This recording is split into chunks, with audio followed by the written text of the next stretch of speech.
Jim's this, that, and, you know, after a while I'm like, oh my God, stop. And I don't want to do that to Bono, but he is an amazing person. He is an amazing person, and, you know, how do I describe it? He's, I think of all the people I know, like I think Marlon Brando and Bono are unique, and Daniel. It's just he has a generosity of spirit, you know, and what else do I say?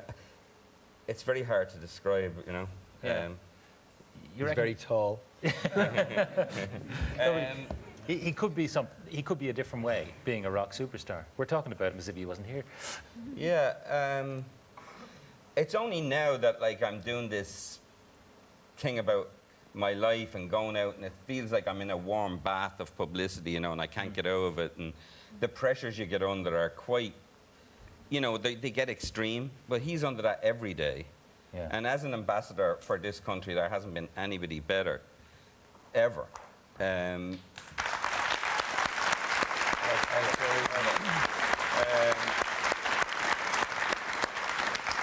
You know, I think in the country we lost a lot, you know, from the time when, you know, it was Yeats and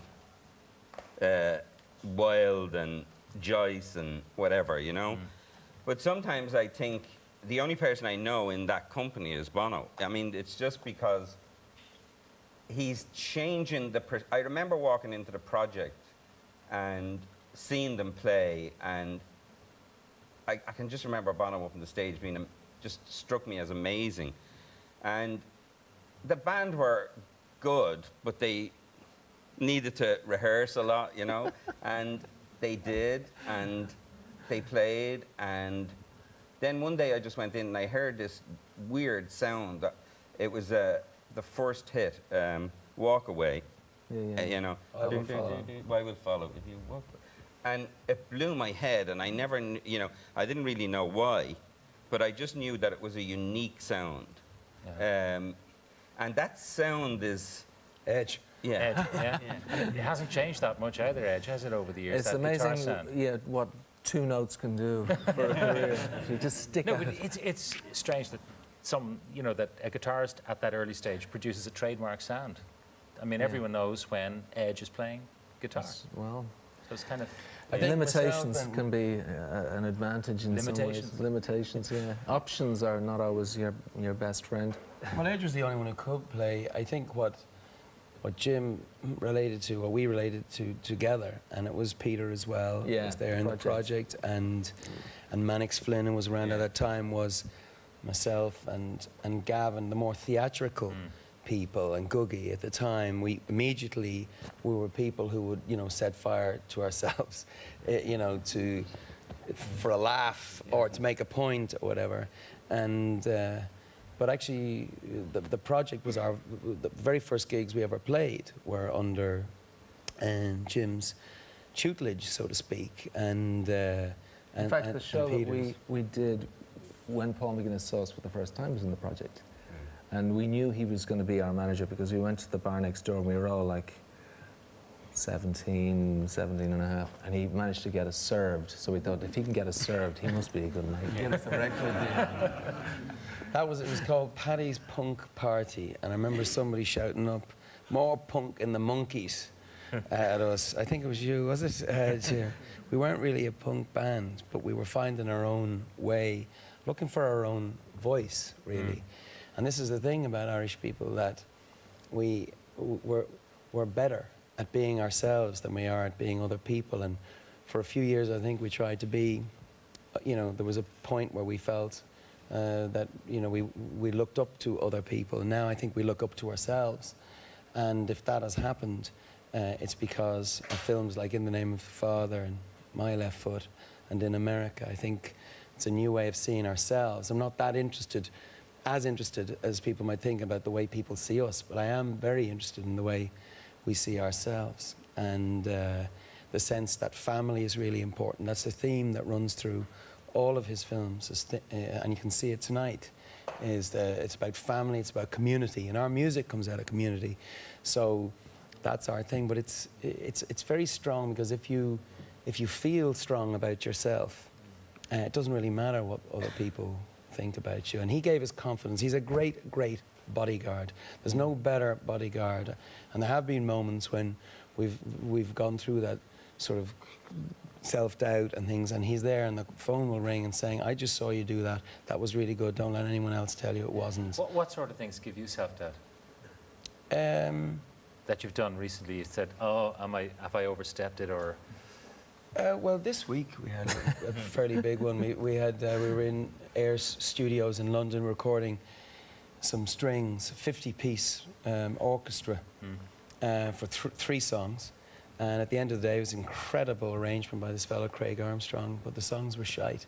It was really, really embarrassing. And to actually discover, and also was squandering a whole lot of money, you know, on this thing. And who calls a halt at that point?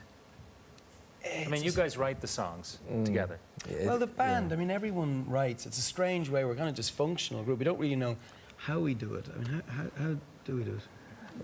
It's really simple. We just play together and just wait for God to walk through the room, you know, for those mad moments when something happens, you know, because we all recognise it when it's going on. But who called a halt, say, during the week? Well, we did the string session, and it was like the next morning we woke up at breakfast and we were looking at each other going, what just happened? Was that any good or what? And we all had to admit that maybe the songs weren't as finished as we'd hoped they'd be and whatever. But so are they dead now, or will they be reworked? Back to the drawing board, you know. Yeah. But it's the thing that somebody said about making films is that it's almost impossible to make a great film. And it is. It's such, and in a way that's the most extreme form, because it's a very corrupt medium. I don't mean in brown paper bag sense. I mean just in the sense that there's so many people involved. He's captain of a very large ship. And if somebody, you know, isn't, you know, somebody can drop the ball along the way. We have a much smaller operation, and but it's still impossible to make a great record. And you know, you're going to hear Daniel Lanois play. Now, this is one of the most extraordinary musicians I've ever met, and he's worked with us, and he's been through the mill with us. And it is a very humbling experience to be there. We came out of punk rock. We had people around at that time in Dublin saying, you can do it, you know, if you find that voice. I want to say something about that. Is the project during the late 70s was a very special place. And the reason why we stayed in Dublin and why the bands like a few years ahead of us, the Boomtown Rats, left. The tax helped though, didn't it? The big difference was places like the project where you had Peter and Jim who were willing to support what was going on. There was this sense that it was legitimate. It wasn't just a load of nonsense that kids were getting into. And that sense that we had a place in Dublin was really a big part of why we decided to stay. Yeah. But like, you know, in a funny way, if you ask me why I think it's very hard to, I lost words there when you asked me about Bono and, you know, how he's so good. And I suppose one of the, if I was to be really honest, Bono, he'd be a person I'd be afraid of. I don't know, I wouldn't cross him. I was about to say the same about you. And can I just say this? I can't say the name of the person and or indeed the company, but one of Jim's films where they weren't doing their job, and there was a scene in a restaurant where, with a few drinks, this great artist and great and dignified man was so incensed that he got up on the table, went over and pulled a mirror off the wall, walked up the end of the table to the head of the studio and said, "Did you ever take a good look at yourself?" I wouldn't mess with that. I would not mess with that.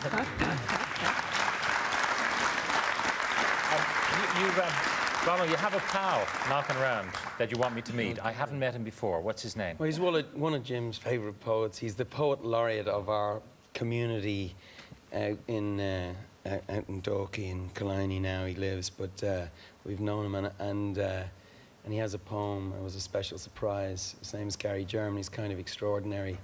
And where is he? Gary, wherever you are. Come on. Gary German.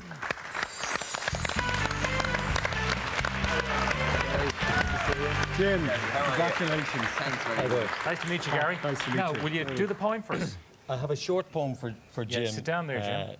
This that is for I'd you. like to do. To claim. It's a short one entitled "The Dalai Lama, Jim Sheridan, and Me." Beyond the Round Tower and the lakes, on a crisp day in October, near Glendalough in County Wicklow, in the middle of a wood, I came to a clearing. Seated on the ground in the lotus position was a grey-haired holy man dressed in saffron robes, chanting his own guru chant. Om. Om. It was Jim Sheridan. It was clear he did not recognize me. He had his eyes closed. Autumn was upon us, and I made myself comfortable on a bed of red and russet leaves. As I watched him meditating, slowly I realized he was levitating. His bottom was a good 2 or 3 inches off the ground. "Holy man," I said, "what are you seeking?" He kept his eyes firmly shut and replied, "You know, like freedom from the endless cycle of birth and death and related suffering. You know, like an idealized state or place free of pain and worries." A spirit woman, possibly his mother, hovered behind his left shoulder. "Jim was always a bit up in the air," she said. Critical, the way a mother would be of a son that she loved. Jim continued, "You know, like, I may not be an ophthalmologist, but I know that eyesight can be strengthened without glasses, using a revolutionary optical science pioneered by Dr. William H. Bates. Refractory eye trouble can be overcome and normal sight restored from within. The same is true for the healing of a tortured soul." I didn't know quite what to say, so I whispered to him, as a pupil would to his master, "Oh, Jim, you are an inspiration to us all." "Would you ever F off?" he said, opening his eyes suddenly. And rooting among the orange furls of his robes, he produced a collection of crumpled betting slips from Longchamp, Ascot, Melbourne, the Curragh, Navan, and Newmarket, which he proceeded to tear into very small pieces. Suddenly, from behind an oak tree, the Dalai Lama appeared. He put his hand on Jim's shoulder and said, "It is an eternal truth. You can never really rely on a horse the way you can rely on a good woman. You won't find nirvana through the nags, Jim. My advice is stick with the movies. The only winner you'll have next year is a little Oscar statuette." With that, the Dalai Lama made to go, but then he turned back and said, "You're a good man, Jim. Oh, and one other thing. What's the name of that horse again?" Thank you very much. Thank you.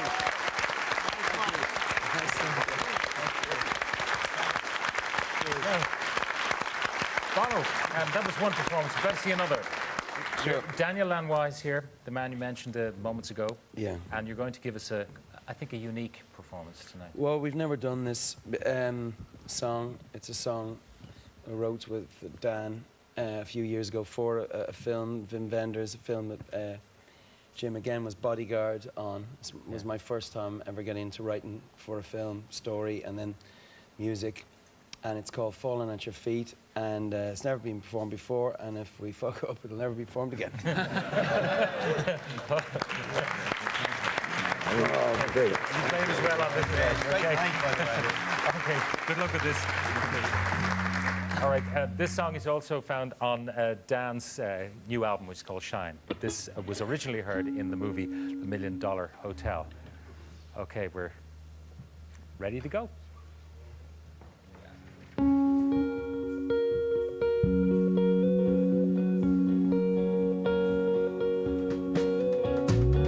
Every chip from every cup, every promise given up, every reason it's not enough is falling, falling at your feet.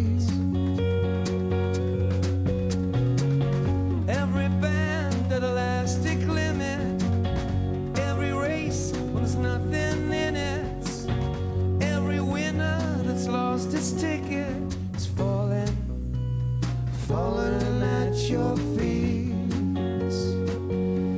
I've come crawling, I'm crawling at your feet.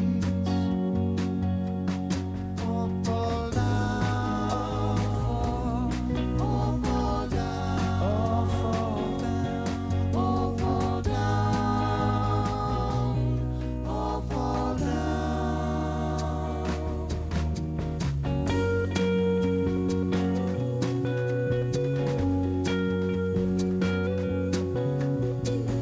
Every teenager with acne, every face that's spoiled by beauty, every adult tamed by duty, all falling, falling at your feet.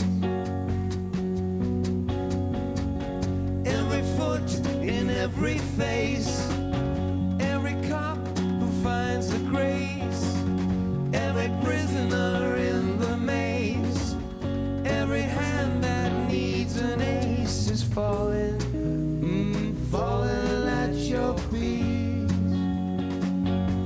I've come crawling, now I'm falling at your feet. All fall down, all the books you never read, just started. All fall down, all the meals you rushed, never tasted.